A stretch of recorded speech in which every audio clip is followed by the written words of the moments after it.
Greg Louganis joins us at the table to discuss his historic career and life as one of the first openly gay athletes in America. Good morning. Good morning. Great to have you here at the table. Great to be here. So this is really a fascinating documentary, and it's very intimate. Why did you want to open up about your struggles? What do you want people to learn? Well, Will Sweeney and Cheryl Fragenic, they reached out to me, and and I was going through so much at that time, and I learned by sharing my weaknesses, I'm actually sharing my strength, and so hopefully, this will give other people strength. That even though you're an Olympic gold medalist, there's no guarantee that you're going to be financially secure. There's no guarantee that that you're going to have it's going to be a smooth road. Mm-hmm. So facing those challenges and it's not important. We're all going to fall down. Mm-hmm. We're all going to fall down. It's what's important is getting back up. Mm-hmm. No, when you talk about Nora's right, when you were so open and so candid, it wasn't a smooth road. I was so surprised to hear that your teammates knew that you were gay, but they were so mean and unkind to you. And so many times you even had to room with the coach because nobody wanted to be with you and called you horrible things. Yeah. I mean, there was the whole, beat the fag club, mm-hmm. and, fag buster campaign and all that. And really in retrospect, I mean, we were all really young. So I've met a lot of those guys along the road through the years, and I don't know how much of it was truly homophobia, or how much of it was jealousy, because I was winning at the time, and so, it's really hard to say. Looking at that video when you hit your head there, Greg, that was number one. I couldn't believe that you survived when we looked at it. But you came up and then you got back on the diving board, but there was bleeding. Were you concerned about putting people in danger because you knew that you had HIV and nobody else did? Yeah. Well, there was a lot of important information. I mean, it's important to know how you get HIV and how you don't get HIV, and you're not going to get HIV in a chlorinated pool. The ones and you knew that. And I knew that. And the people that were at risk were Dr. James Puffer and Dr. Ben Rubin, who sewed my head up on poolside because they were in direct contact with the blood.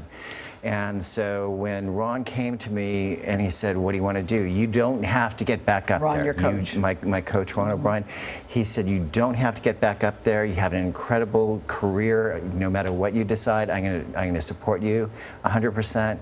And I said, "You know what? We worked too long and hard to get here, and I don't want to give up without a fight."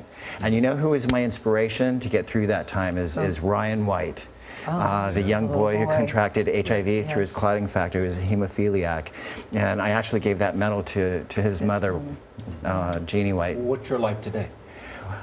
My life today, it's, we did end up selling the house last year. You and your husband. My husband and I, we sold the house last year, and we got completely out of debt.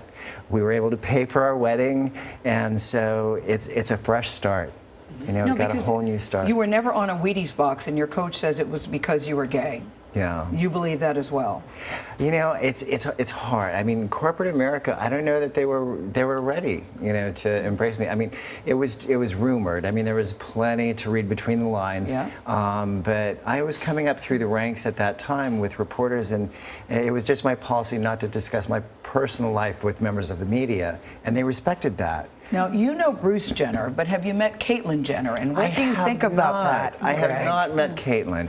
I walked in the opening ceremonies with Bruce Jenner in 1976, and that was his year. And so what do you think about all of this? Were you aware of this struggle that he was having as well? I wasn't. I really wasn't. I feel blessed because I was able to do a play, Just Say No, Larry Kramer's Just Say No, in Chicago with Alexandra Billings. And she was my introduction to the transgender world, because I'm a gay man. I know a lot about the G and the LGBT, but I had to learn a lot about the L and the B and the T. And so, Alexandra has been incredible, and she's had an incredible journey, and she's shared that with me, and I feel blessed that I've had that. And I'd love to sit down with Caitlyn. I have a feeling that will happen, Greg. I hope so. Congratulations to you, really. Continued success to you and your husband, Johnny, who came with you today. Back on Board premieres next Tuesday night on HBO. It's not TV, it's HBO.